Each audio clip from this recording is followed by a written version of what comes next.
আমি পানী ভৰাই দিম। ইয়াত প্ৰেছাৰ প্ৰয়োগ হৈ পানীখিনি ওপৰলৈ পাইপৰ দ্বাৰা গৈ আকৌ এই চুপিটোতে পৰিব।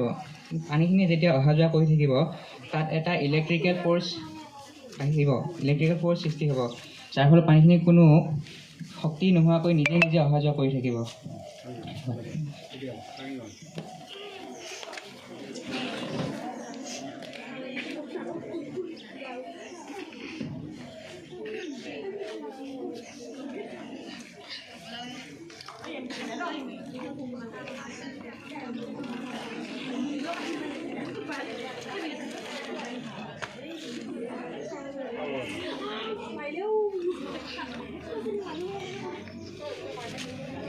দেখিবা দেখুৱাই দিব চবেই দেখাব।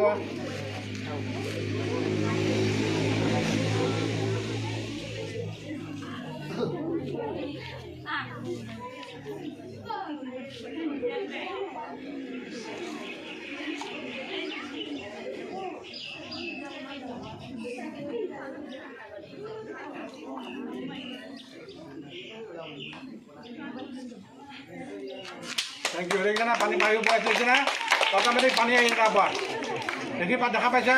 এই পাইপৰ লগত পানী ওলাই আছে, ইয়াত এই পানী ওলাই আছে, দেখিছে না পানী ওলাই আছে। পাইপডাল অলপ ওখ হোৱা হয়, বেছি বস্তুটো জিলিকিলেহেঁতেন। এইটো এটা অট'মেটিক পানী আহি আছে, অহা যোৱা কৰি আছে তাৰ পৰা। ধুনীয়া হৈছে, ধুনীয়া প্ৰজেক্ট। এইটো কি আছে? বায়ু প্ৰেছাৰ কাৰণে আছে। এইটো আমাক বুজাবলগীয়া হ'লে বহুখিনি কথা আছে বাৰু। সেইখিনি কেনেকৈ কামটো কৰিছে, ইয়াত কোনো ধৰণৰ ইন্ধন নাই। এটা বটলৰ পৰা আনটো বটললৈ পানী আহি আছে।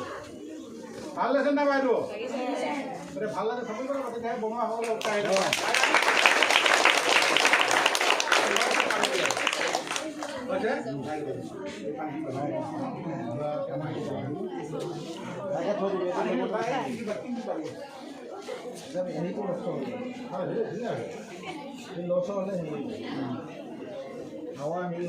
নেক্সট কাৰ আছিলে? গাড়ী আহা কাৰ আছিলে? কলা